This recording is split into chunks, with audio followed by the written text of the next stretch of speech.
La journée internationale de la radio est célébrée le 13 février de chaque année. Changement climatique et radio est le thème de cette année.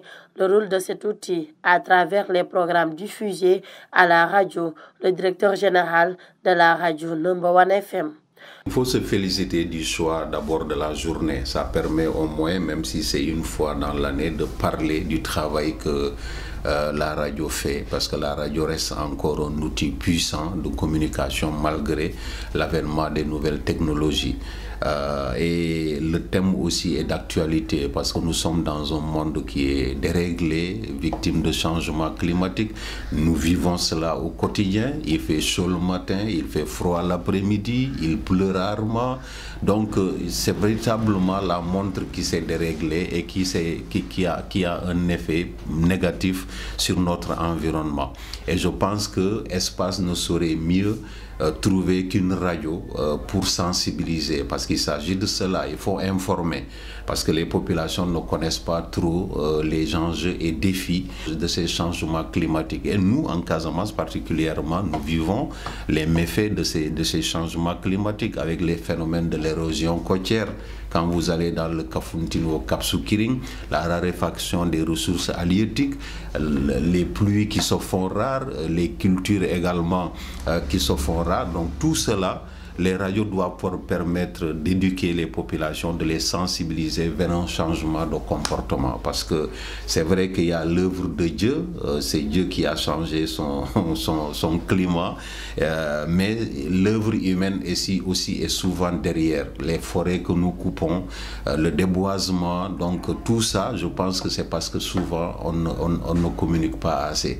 Donc le link est bien trouvé, les médias peuvent être un puissant outil de sensibilisation pour un changement de comportement face à ces dérèglements que nous notons au niveau climatique. Fatou Dieng, un journaliste, parle de l'apport des journalistes pour un changement dans ce domaine. La radio et les changements climatiques, je pense qu'à travers nos émissions, en tant que journaliste, d'autant plus que notre devoir, c'est d'informer, c'est d'éduquer, mais aussi c'est divertir. Il y a un aspect beaucoup plus important. Et c'est nous, en tant que journalistes, qui devons mettre en exergue cela, qui devons mettre en valeur cela. C'est la partie information, c'est la partie éducation surtout. Quand je parle de l'éducation, c'est l'aspect où on doit éduquer la population à travers la sensibilisation que nous faisons, à travers nos émissions que nous animons, à travers les invités. Aussi, c'est pas intéressant de faire une émission et inviter une personne qui ne serait pas en mesure de répondre, mais faire des émissions qui parleraient des changements climatiques, des problèmes climatiques, qu'est-ce qui est à l'origine, qu'est-ce qui cause cela, inviter des experts en la matière. Peut-être à travers ça, en sensibilisant à travers la radio, les gens pourront changer de comportement et arrêter de salir l'environnement. Parce que l'environnement, c'est nous. Parce qu'on vit à travers l'environnement. Les maladies dont on parle sont les changements climatiques qui en sont les causes.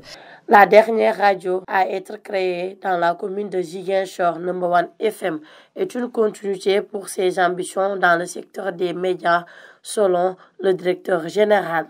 Oui, c'est un peu le prolongement de tout le travail que j'ai entrepris depuis Sud FM, parce que moi j'ai démarré ma petite carrière de journalisme dans un contexte assez particulier lié à la période un peu très chaude du conflit en Casamance qui était né dans les années 1982-83.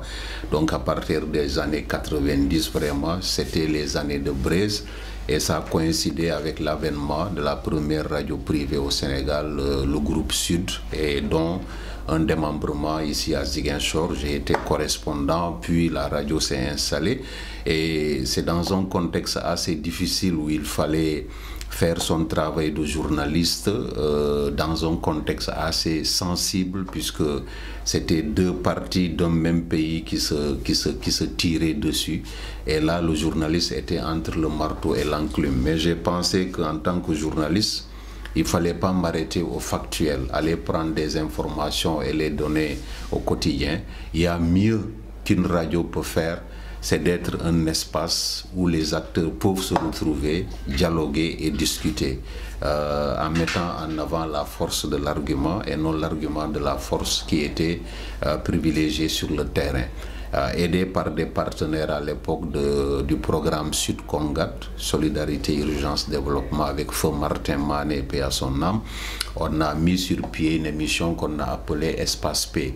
Donc, comme son nom, c'était un espace dédié à la paix. Le sujet était tabou, c'était difficile d'aborder certaines questions, mais on a pris le risque de mettre ça à l'antenne et vraiment l'émission a fini par s'imposer. Et j'aime souvent citer le jour où j'ai invité dans un studio un officier de l'armée qui commandait le camp militaire et quelqu'un des combattants du MFDC qui sont venus face à face pendant que sur le terrain ils se tiraient dessus, mais face au micro quand même ça a été argument contre argument, donc ça a prouvé que c'était possible et l'émission a été un déclic. Alors j'ai prolongé le même travail au niveau de la radio Zik FM à travers Carrefour de la paix, et quand j'ai créé Number One, j'ai dit que également ce sera une radio qui va contribuer au parachèvement du processus de paix. C'est vrai que beaucoup de choses ont évolué aujourd'hui, alhamdulillah. On ne connaît plus ces atrocités qu'on a connues, mais c'est comme un feu, il n'est pas carrément éteint, il faut éteindre le feu complètement. Il y a eu cette période post-conflit avec le retour des déplacés, avec la question liée à la présence des mines qu'il faut enlever, le retour de ces déplacés qui risquent de poser un certain nombre de problèmes, d'abord leur prise en charge, mais les conflits qui risqueraient de naître liés aux fonciers parce que d'autres ont occupé des terres que certains ont abandonné. À leur retour, ça peut poser des conflits. Donc les radios, la radio Number One s'est positionnée justement pour prendre tout cela en charge, donc continuer l'œuvre parce que c'est un vaste champ que nous n'avons pas la prétention de cultiver seul, mais nous allons apporter notre modeste contribution. Un thème venu à son heure pour cette année, des changements de comportement est sollicité de la part des populations.